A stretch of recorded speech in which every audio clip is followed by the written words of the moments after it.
You're watching The Experience, Comic Culture and Sales, streaming live daily to Facebook, YouTube, Twitch, and Twitter. So I was in Columbus this weekend visiting my family for the holiday, and happy day after Zombie Jesus Day to those of you who celebrate. And I was talking to my brother-in-law almost a year ago now. He sent with me to a convention a stack of about 8 comic books to get graded. And we were talking about if I was sending anything soon, my own self to get graded. And I kind of said, no, I'm a little disenfranchised with how long it takes to get things graded. But that if he had stuff to send in, I had stuff that I was considering, but I wasn't planning anything. And my sister chimes in, no, he's kind of angry with the grading companies right now. And she was a little snotty about it. And I go, yeah? Him and literally every other nerd. And she got even a little more snotty. Well, just because his books are in better quality than they gave him credit for. And I turned to her and I go, did Raul pull the notes? Did he look at what they're saying the problems were?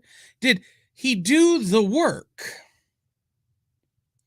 that goes into figuring out why your comics got graded the way they got graded and what they're worth now that they're graded? Well, no. I see. And grading comics is this weird kind of thing. I don't even know what to call it anymore because it is such a pain in the neck now.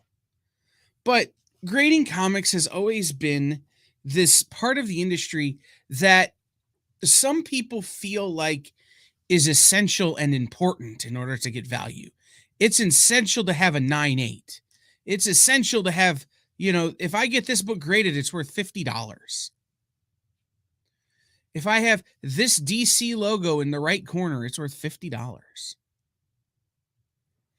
If I have a 9.8 of this, it goes from being worth $3 to being worth $50, even though I had to spend $48 to get it graded.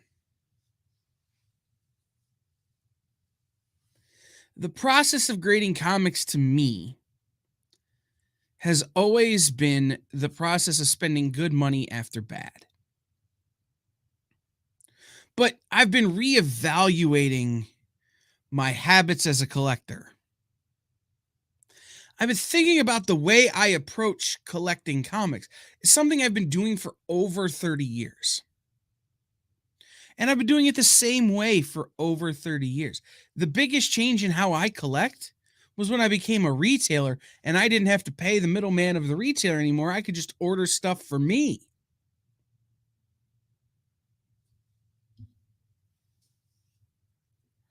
It's not exactly the same, but it's close. I've been reevaluating how I collect comics, and the conversation with my brother-in-law and my sister about his graded books got me thinking. Is there a right and wrong way to collect comics? Is there a right and wrong way to get comic books graded so that as a collector, you're getting the most out of it? Is there a right time to get books graded? Is there a wrong time? Is there a right company or a wrong company? There are so many different things that can go into this that we forget the basics of why we started grading comics.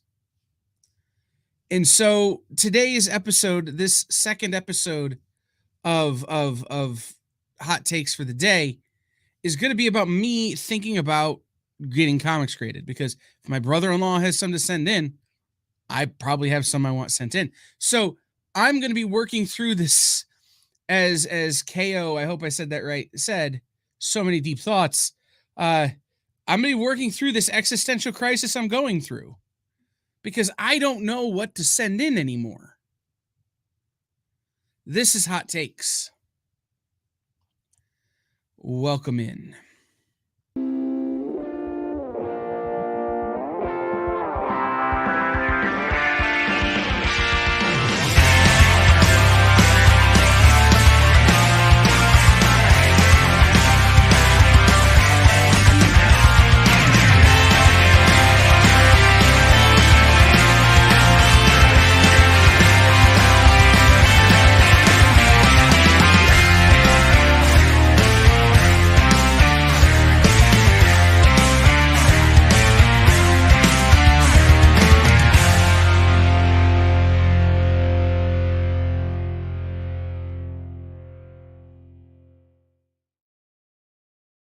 Welcome back, everybody. This is Hot Takes. I am producer Kyle. If you were here with me earlier, you know that we talked about how every movie should be the Mario movie. I stand by that. But we're going to talk about one of the things that I've been working on since someone asked me about it probably about a month ago, which is grading comics. And I've been asking these questions of myself and trying to figure this out. And then, like I said at the beginning, talking with my brother-in-law kind of sent me over the edge. So Triple B kind of started with one of the big things we're going to talk about here in a second. The wait time on grading sucks. KO says only send in, if I'm saying it wrong, tell me how to say it, bud. Only send in something that you're definitely selling. Triple B, I have a book out getting graded. They said 3 months, but it's going on 7. Slabbing is a scam. Okay. So let's talk about it. For anybody who's uninitiated into this world, grading comics is the process of sending a comic out and getting it put in one of these fancy plastic containers to keep them nice. Really. That's where it started. The idea is that if you sent the comic out, it would be looked at by a series of professionals. CGC is 2, where they would look at the book and determine what kind of quality it was, what kind of condition it was. They would average their 2 scores, and that's the number you get. And that it would go into this hermetically sealed container so that the quality would never change. And grading comics wasn't the first thing that ever got graded. They've been grading currency for years and years and years. In fact, the Romans used to grade currency because it told you how much certain coins were worth. If a certain coin wasn't graded very highly, it meant that the metal was impure, the silver was impure, that the punch was bad, that it was the wrong size and wrong weight. Kaio, I got you. And it would be worth less money. And it was money. And so over the years, other things have gotten graded. Stamps have been being graded for a long time. And the idea is originally was value, but then it became about preservation and value. Grading collectibles has never been about anything other than value, except when you add in this idea of preservation. I'm a big fan of sending something out and getting back a low grade, because some of the books in my collection, if I had a high grade, I wouldn't be here doing the show right now. Right? I mean, let's be real. I have some books in my collection that are worth you great giving lesson on grading. I'm loving it. Triple B, I learned it from Pawn Stars, bro. Not kidding. The thing is that I've got AF-15s in my collection. I've got, Batman's under 100. I've got real load print numbers. Fantastic Four 1 is in the room next to me. If I had high grades, I wouldn't be here. I'd be doing something else. But the idea of preserving those books is the reason that I got them graded. I've always been a fan of the preservation concept. In fact, this is one of my prized graded books right here. It's a 4.0 X-Men number 55. This is Alex Summers finds out he's a mutant. Living Pharaoh appears, and the origin of Angel. This really is when Alex Summers finds out that he's Havoc. And Havoc is my favorite X-Men character. Other than the Blob. I like the Blob a lot too, but I think that's just because I can cosplay him. But,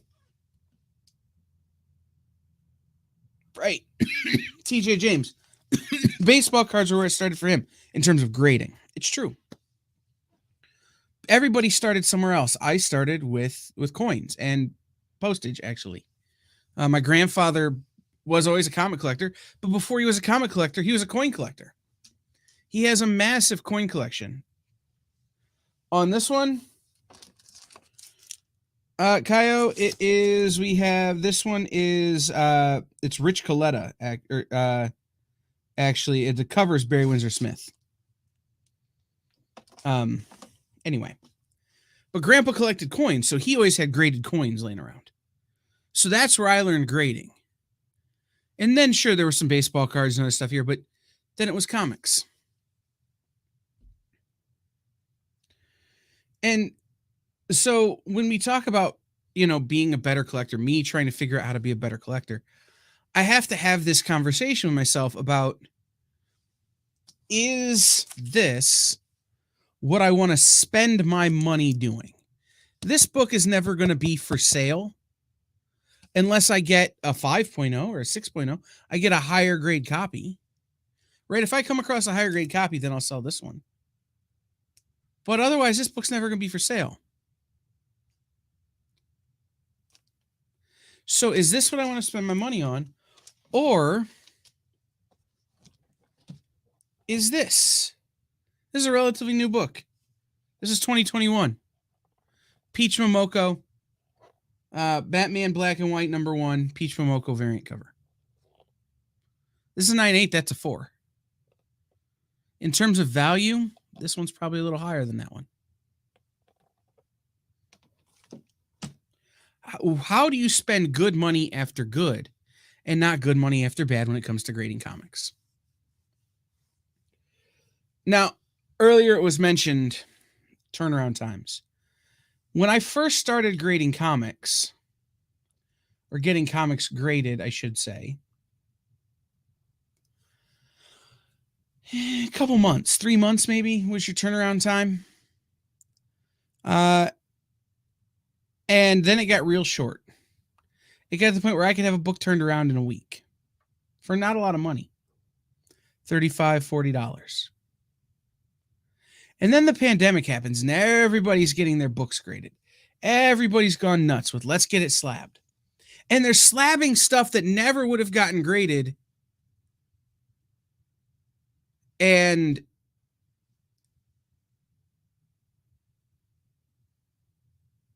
the stuff we would have gotten graded before. 90s Superman books because of what's in the corner box. $2 books. They're getting graded. Keys that aren't really keys because they're getting graded.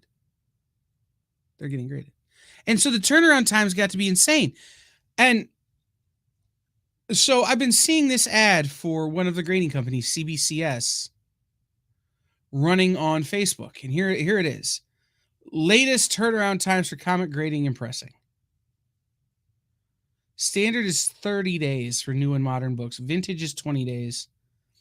An additional 20 days if you want pressing.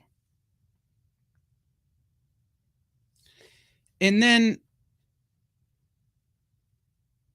improved turnaround times and streamlined service levels.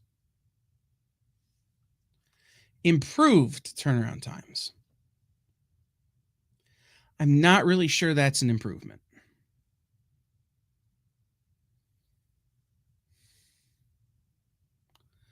And so we're going to take our first break here in a minute, but when we come back, we're going to have a conversation about some of the stuff that we're talking about in the comments here.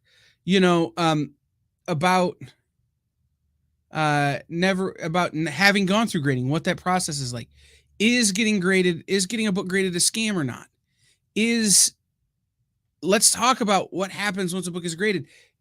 You're right, Kaio, you can't read it once it's graded, but would you want to read a book in this condition anyway and have it fall apart in your hands? I've got an Amazing Fantasy 15 in the next room that's graded that I won't even pull the slab out because I'm so worried that the book is going to fall apart. I mean, it's dust, essentially. I wouldn't want to read that book. I can buy that book digitally. I can buy a trade paperback. There are other ways I can read a book. But is it worth it? Is the question. So we're going to take a quick break because I have to. I need to get a cough drop because you guys heard me coughing. But before we do that, I want to remind you guys that Friday night on the Original Art Show, the Original Art Experience, Friday night here on the Experience at 7, Nick is going to be offering an entire Spider-Man book worth of original art. That's right, Spider-Man 11, John Romita Jr., Scott Hanna, original art. Nick's art show, he always does a few things to help grow the art collecting community, right? Things that are affordable, a couple $100, sometimes less. CCAs by Ken Hazer, and those guys are always available to grow the community. But then sometimes he has some higher end stuff. There's a Green Goblin splash page in this Spider-Man book that I desperately want, that I know will be higher than I can afford. But there are other pages in that book that I can afford.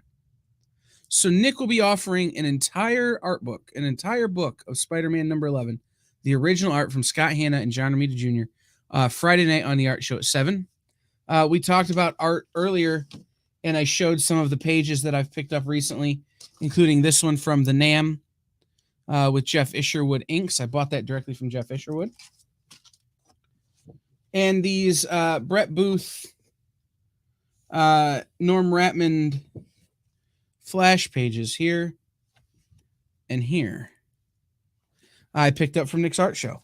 So make sure you tune in Friday night, 7 o'clock here on the Experience for that. And stick around, because we're going to dig into this when we get back, once I get a cough drop so I don't start hacking on y'all. We'll be right back in just a couple of seconds.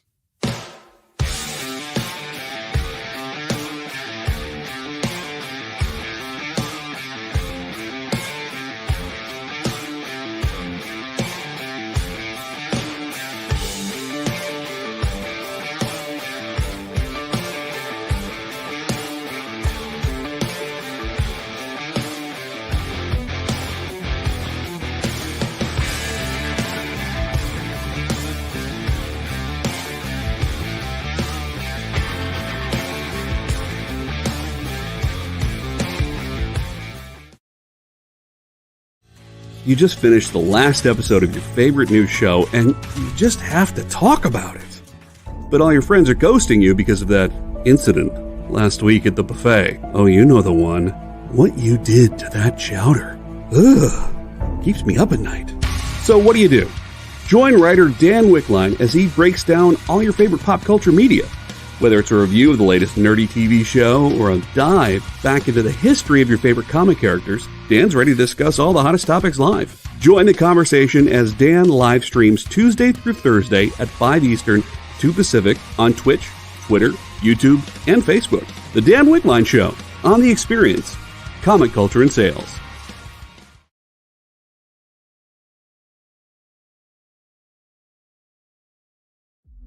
What if Hans Gruber from Die Hard had to battle the Joker from Batman the Animated Series in a dance battle? Or who would win in a race between Baby from Baby Driver and Snidely Whiplash? If Austin Powers and Shrek found themselves in a hot dog eating contest, who would emerge victorious? These are the questions we talk about on Nerd Killer Warfare. Debate the most absurd questions you've ever heard in popular culture. Register now by scanning the QR code or visiting bit.ly/EXP casting.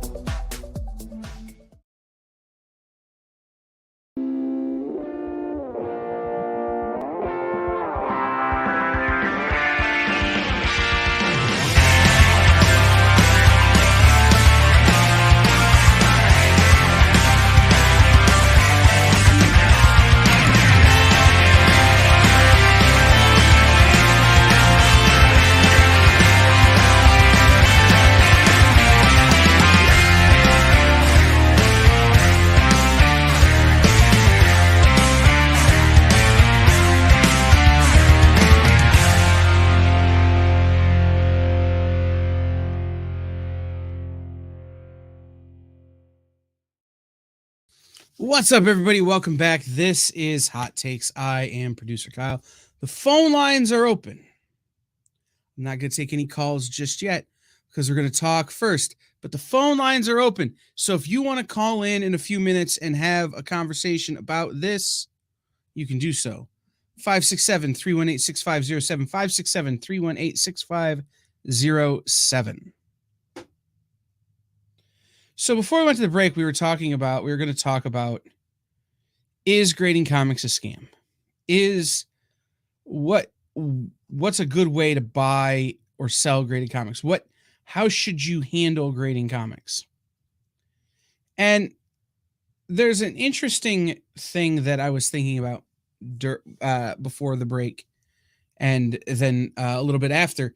And the idea is that when you buy a graded comic, it gives you a touch point. It gives you this is what I'm getting. You know what you're getting. When you buy a car, you test drive the car. You know what you're getting before you buy it. Very, very seldom do you buy something without knowing what you're getting. When you go to the store, you buy the brands you recognize for the most part, right? If you open a can of Pepsi, you know what it's going to taste like. So when you buy a graded comic, you know what you're getting, right? It's all laid out right here. And you have this fun barcode that will let you pull up the information on the comic, on the pedigree, on where it came from, on if there's a problem, what that problem is. So when I was talking to my brother-in-law on Saturday, and he was complaining about the grades he got, the first thing I asked him was, did you pull the notes? Well, no. Let's pull the notes. And we start looking in these books that he thought were 9.8s that came back as 9s. I see you, Ed. Well, they had stains inside from rusting staples. They had dog-eared pages that my brother-in-law had missed. They had pages that had previously been dog-eared that had been flattened out in pressing. They had a lot of stuff happening that he missed because he doesn't look for that as a regular comic reader or buyer. So when you actually start to break down what the deal is with a graded comic and why did it come back the way it came back, all of a sudden it starts to make a lot more sense. And so we start talking about, is it a scam or is it inconsistent? The problem with grading is inconsistency. There might be some inconsistency, and I'll give you there are 3 big examples of inconsistency that I'm going to give you. There are 3 different companies that do grading, and each company has a different process and a different scoring system. Now, they all come back on this 10-point scale, but when they look at books, they look at things differently. They mark things differently in terms of how harsh or how not harsh they are on the grading. So you have CGC, which is really the industry standard, right?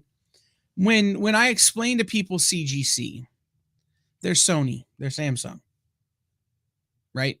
They're Chevy and Ford. They're the names you know, the most trusted brands. They are the people who have been doing it the longest at the highest level. But then you have a company like CBCS, who is just one step down. Panasonic, Toshiba, right? They're a step down. And not even that big of a step, just a slight step, to the point where often the people who are grading at CGC are also maybe working at CBCS or vice versa. Right? They're the same people doing the same job. They're just working in a different place. And the quality of the slab is the same, but the value is a little different. And I've sent books to CBCS and they've come back at 9, and send to CGC and they come back in 8.5. Little differences, not huge differences, but subtle differences, because different companies have different practices. Then there's a company called PGX. Now, I try to make it a policy on here not to bash companies necessarily. And I'm not trying to bash PGX, but there was a time where if you brought me a book graded by PGX, I would offer you less than the book was worth raw, because I was going to open that slab.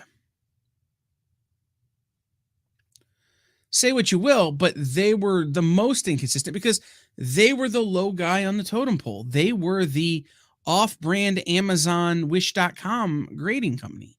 They're not that anymore. They've come a long way because the demand is there for them to do so. But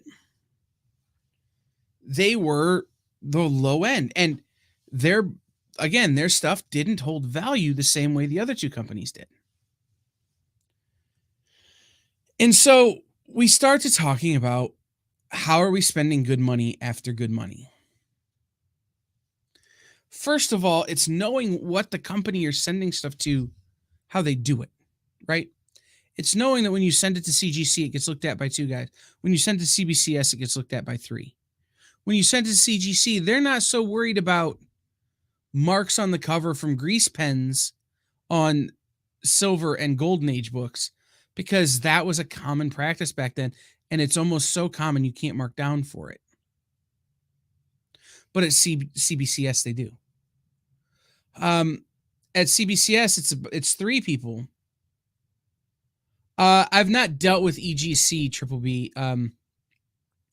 I know they've been around and I know they're very popular, but I just haven't dealt with them, so I don't have an opinion on EGC.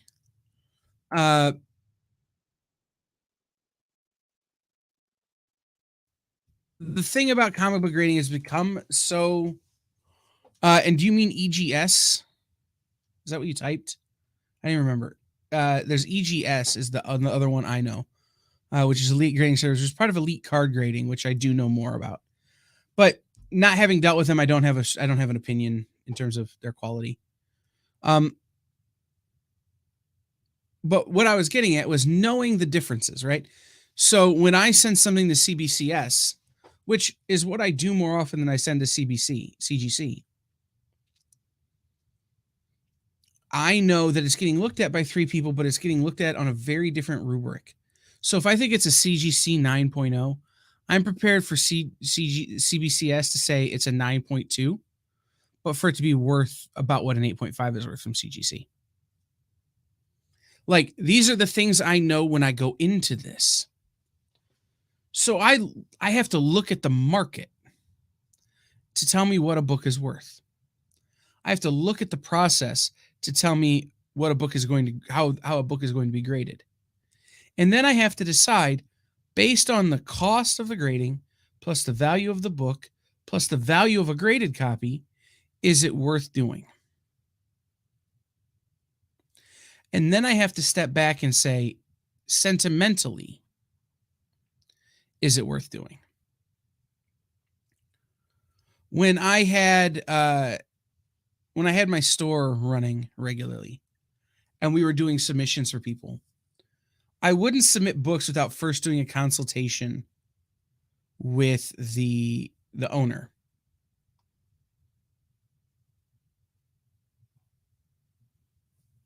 And I would sit down and I would say, why do you want to get this book graded?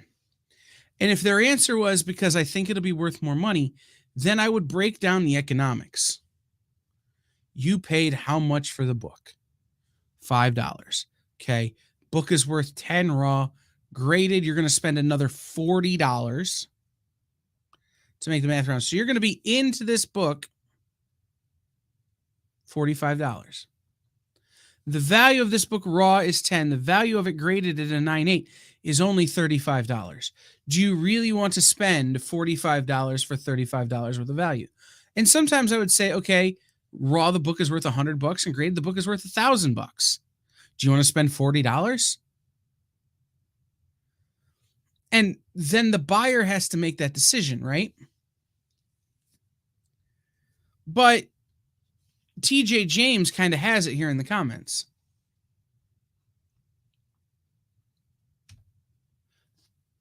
A copy of the Constitution is more worthy of preservation than a copy of something on the current president's desk, unless that copy has some personal worth or is something of incredible importance.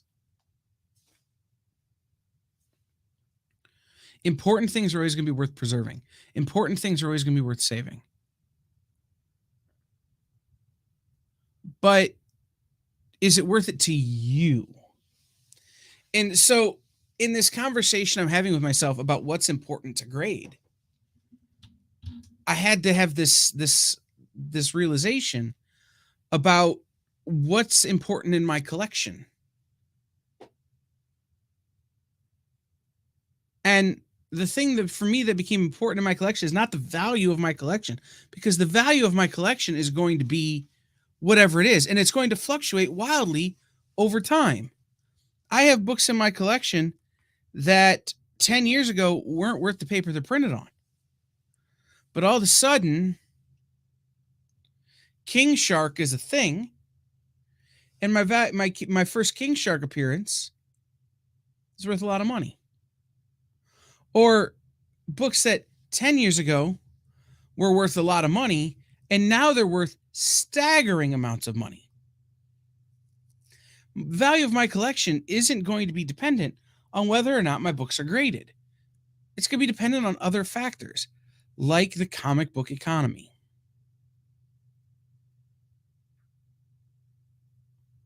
So what do I get graded? Do I get important books graded? Or do I get sentimental books graded? Or do I save my money and only get the important sentimental books graded?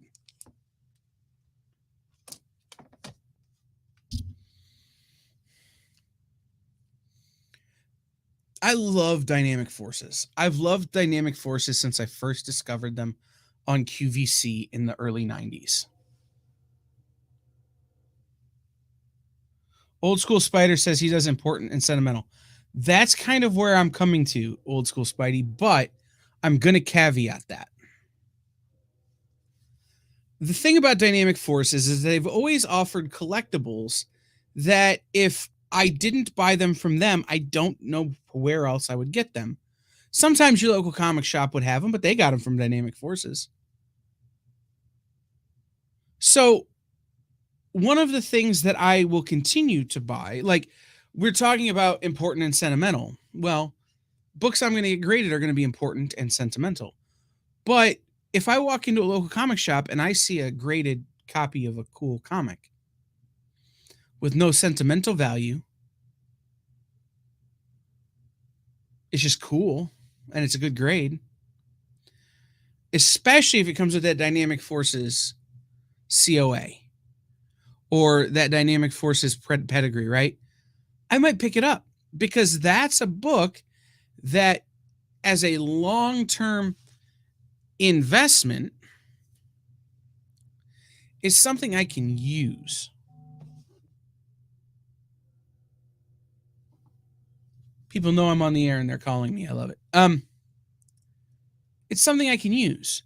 It's something I can. This Peach Momoko book, I have no earthly connection to this Batman #1 black and white Peach Momoko variant. But guess what I can do with this? Because it's graded, because it's got a pedigree, I can sell it or trade it to somebody for something that is sentimental and important. Or towards something that's sentimental and important. So you can't forget the comic book economy when you're trying to be a better collector. You have to remember that sometimes collecting is about an end to a means to an end.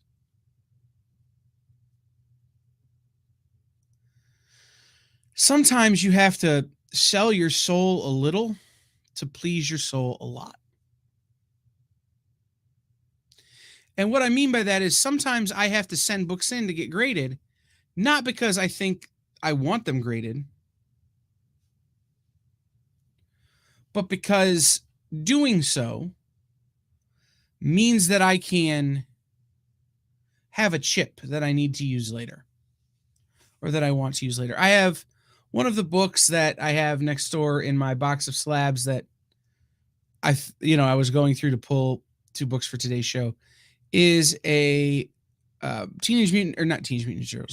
Power Rangers. Number 25 is the first book in the Shattered Grid series by Kyle Starks. And it's the Diamond Retailer Summit exclusive Virgin variant, limited to only 300. It has everything that the people who were getting books graded during the pandemic were looking for, right? Rarity, variance, all of these things. Send out to get it graded, it comes back a 9.8. Well, in the first few months after that book came back, it was worth $300-$400. And then the value just kind of declined and declined and declined and declined and declined. Where now, if it's worth $100, I'd be surprised. But that is a book I can use in the comic book economy to work towards getting something I really want, like a Transformers #1, or a Wolverine #1, or a Giant Size X-Men #1, or one of these books that I'm trying to put together stuff that I can use. So, to answer the question, is getting comic books graded a scam? Only if you let them scam you. Only if you believe the hype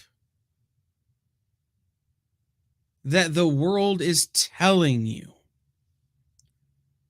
Only if you believe that this book that is rare, or they did a real low print run of, or it's a second printing so there weren't as many made, or whatever, it has the right corner box. If you buy into that, then you're going to wind up getting scammed. And the reality is that you're a willing participant, so it isn't even really a scam. Calling grading comics a scam is the same as these artists who say, well, going to big conventions and paying that table price for Artist Alley is a scam. It isn't. It's part of the economy. You're a willing participant in something you don't think serves you properly, which is different than getting scammed. But you can definitely walk yourself into a corner where there is no good outcome for you when it comes to spending money on things like collectibles, and especially when it comes to getting them graded. The next question that was really answered, or that was really asked, is what about the investment? Investing in comics is not something we can ignore.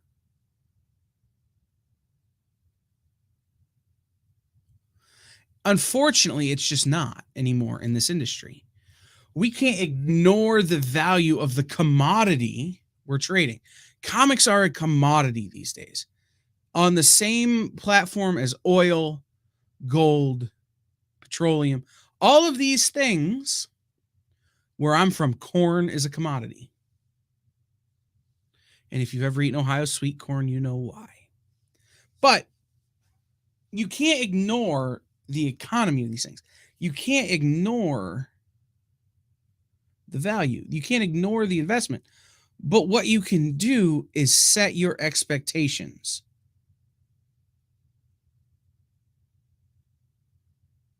TJ James, you get exactly what you pay for in slabbing a book encased in plastic, right? If you know what the book you sent is worth, and you know what the slabbing is worth, even if that book winds up not being worth what you thought it was going to be worth, you know what you got. It's not a scam. But you can't ignore the investment. And so this was the advice I gave my brother-in-law. These books came in a lot lower than he wanted. And we pulled the notes, and every one of the notes made perfect sense when you looked at the book, when you looked at the way he had stored them, when you looked at where he had bought them.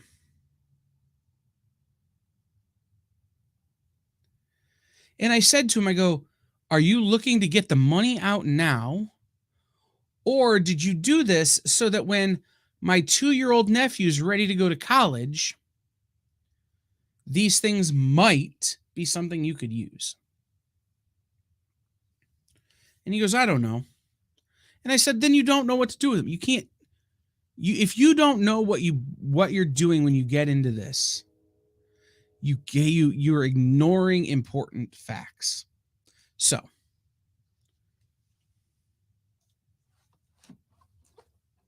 back here to Peach Momoko.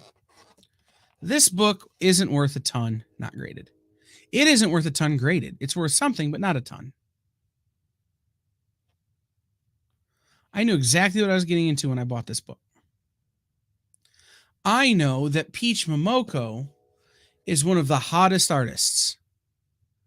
I know that Peach Momoko is one of my favorite artists. When she's on, it's some of the best art in the business right now.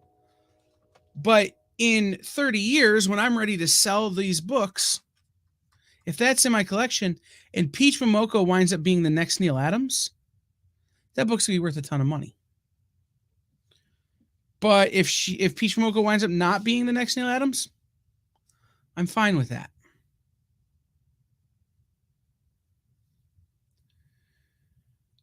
The investment is a long game. Anytime you invest in something, it's a long game. You don't buy a stock today and sell it tomorrow. That's just not how it works. If you bought Google the day of Google's IPO and you got in on the ground floor and you sold Google that week, you lost out on billions and billions of dollars in Google value. It's the same with comics. It's no different. If you buy a comic today and you try and sell it tomorrow, not only are you missing out on value, but there's an intrinsic value you're missing out on too. You're missing out on the enjoyment. Somebody said it earlier. I think it was Kaio. And it's been said a lot on the channel here.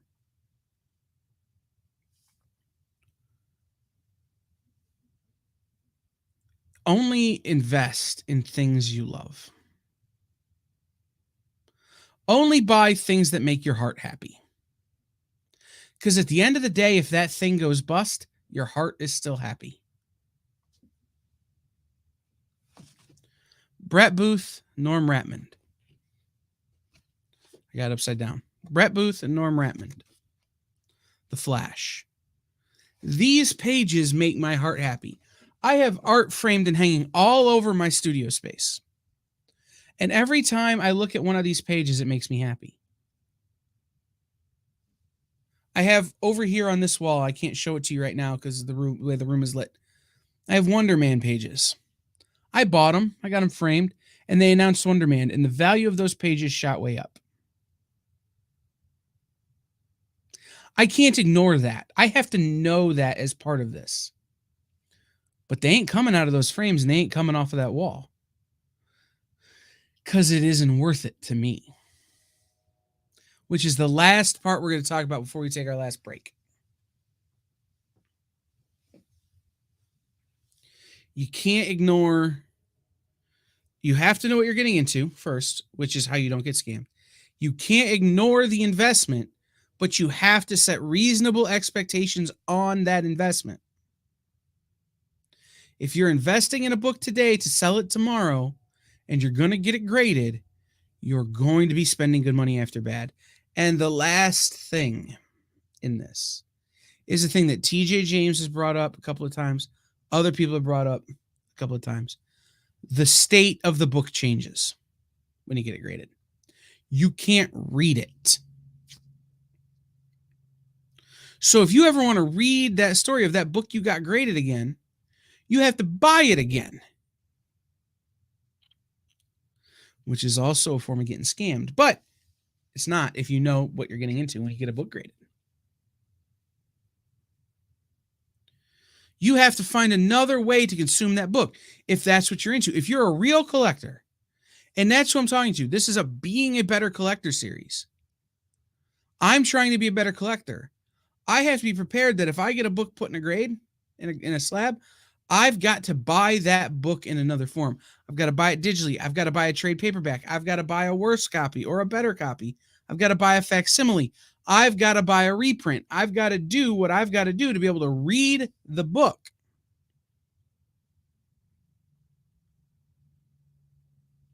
You also have something that's going to take up space, right? So you got to know that. But when the state of the book changes,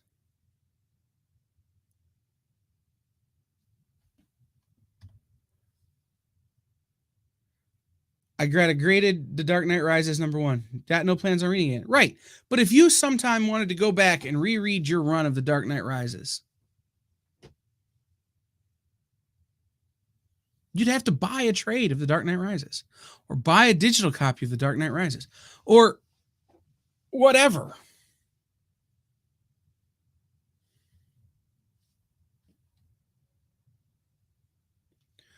You have to go into this with that knowledge when you do this. And so many people think just grading a comic is going to immediately turn it into something that people want, and it won't. So you have to be prepared. You have to be prepared mentally for the state of the book to change, right? Into something you can't read, you can't enjoy, unless you enjoy staring at the plastic. So you got to find another way to enjoy that book. You have to be prepared to play the long game with your investments, right? Some books are going to go up right away and some books aren't. You got to be prepared to play that game. And third, you can't ignore the economy. Comic books are down. Everything's down. Inflation is up. The economy is not great. Why do you think your comic books will be different? Wait for the economy to be good and your comic books will be good. All right, we're going to take a real quick break. I need to get a drink of water. And then we're going to come right back and we're going to wrap up with the last thing I wanted to talk about here.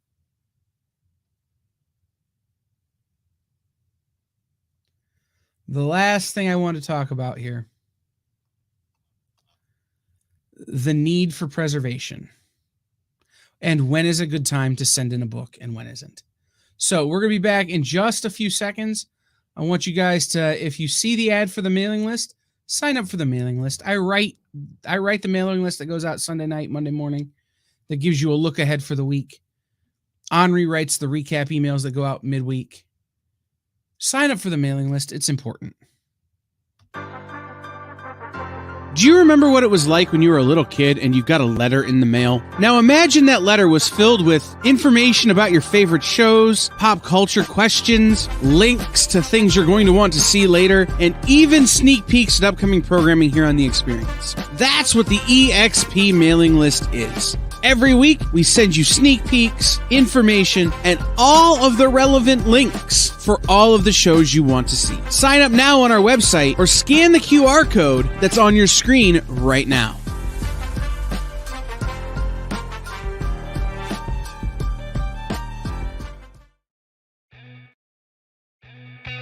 Programming on the EXP is made possible by viewers like you, or your local comic shop, or that Kickstarter you backed, or the publisher you like, or comic industry professionals who want to share a message with the world. Really, anyone who wants to advertise with us can. If you're interested in seeing a product you know and love, or are creating, or are publishing, or are involved with, advertised here on The Experience, and having your message shared with our viewers, please reach out by scanning the QR code below or visiting our website and using the contact form.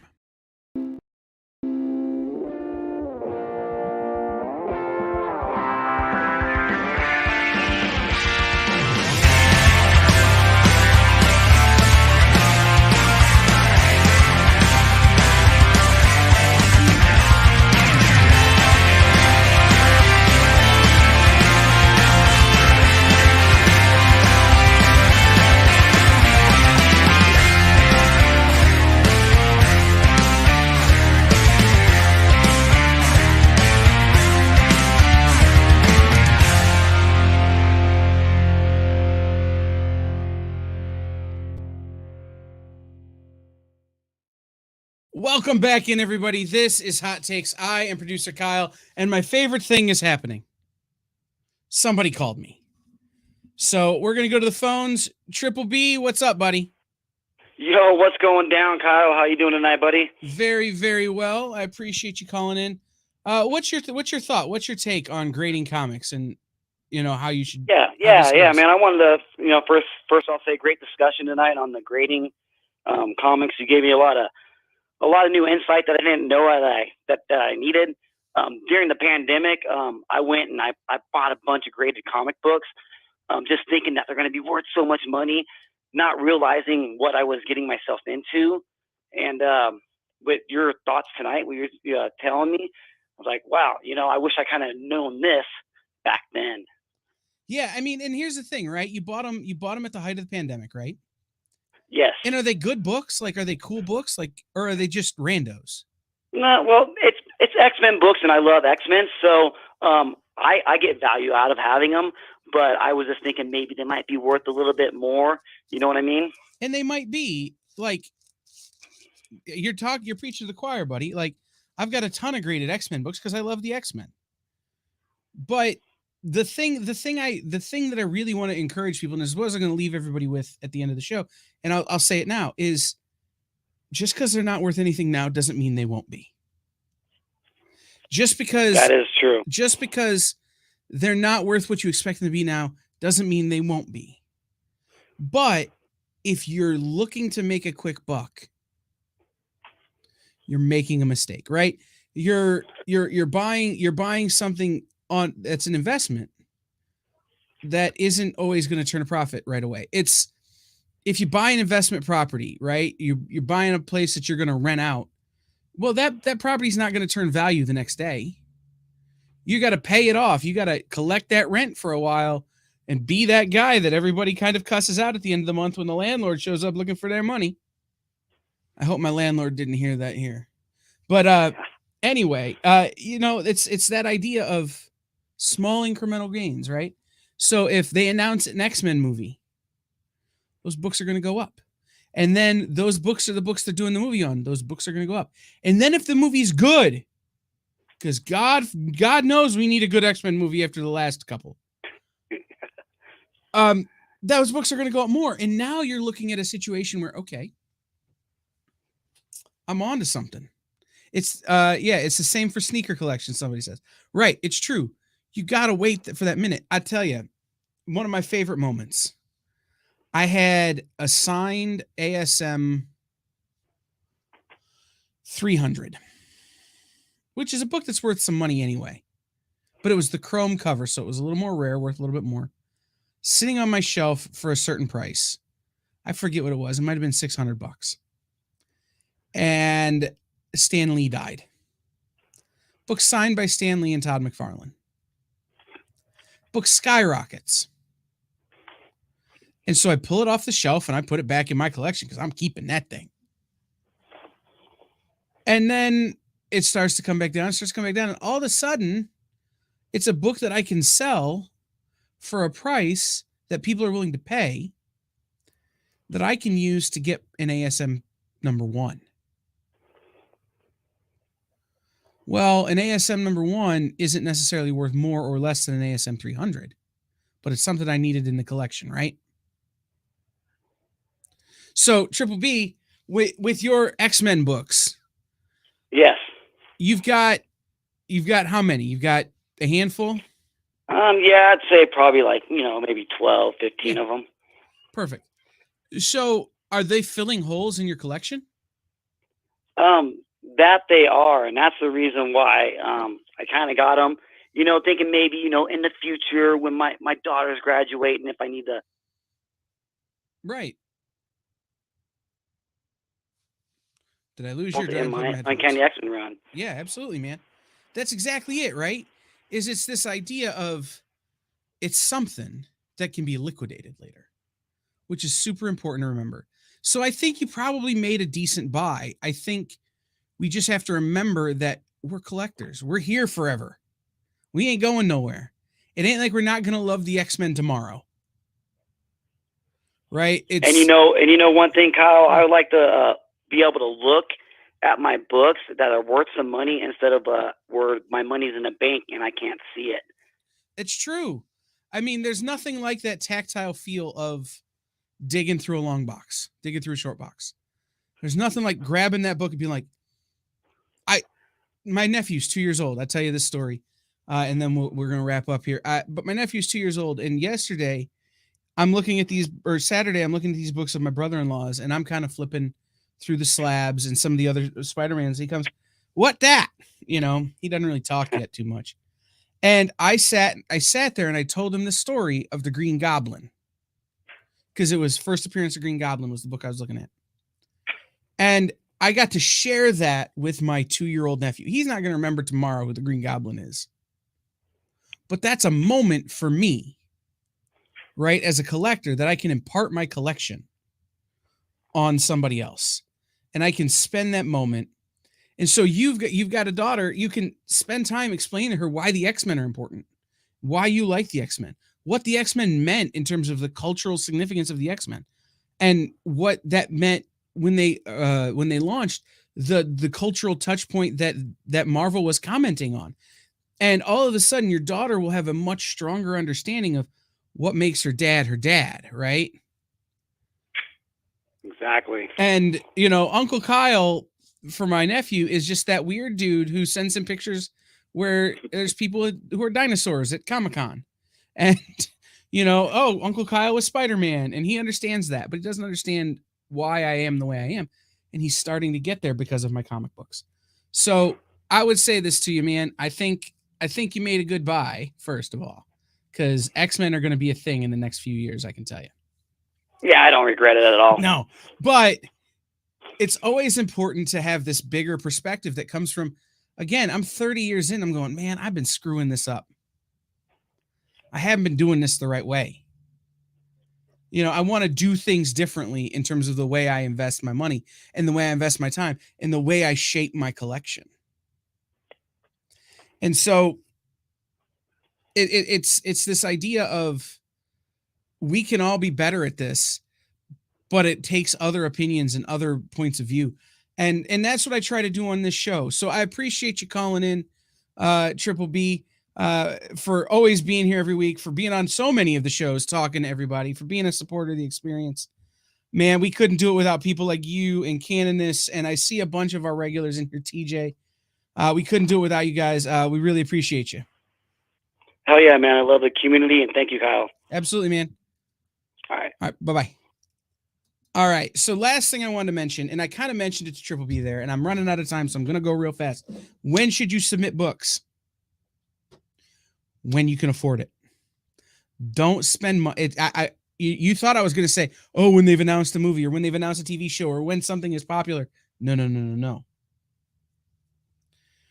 If you're going to submit a book, especially with a mind towards preservation, especially with a mind towards keeping this thing from falling apart more than it already is, the time you should submit books is when you can afford it. Always remember that you shouldn't spread yourself too thin in the name of making a comic book worth more, because you're not going to do it. It's not going to work. You're going to spread yourself too thin. You're not going to know how to put gas in your car.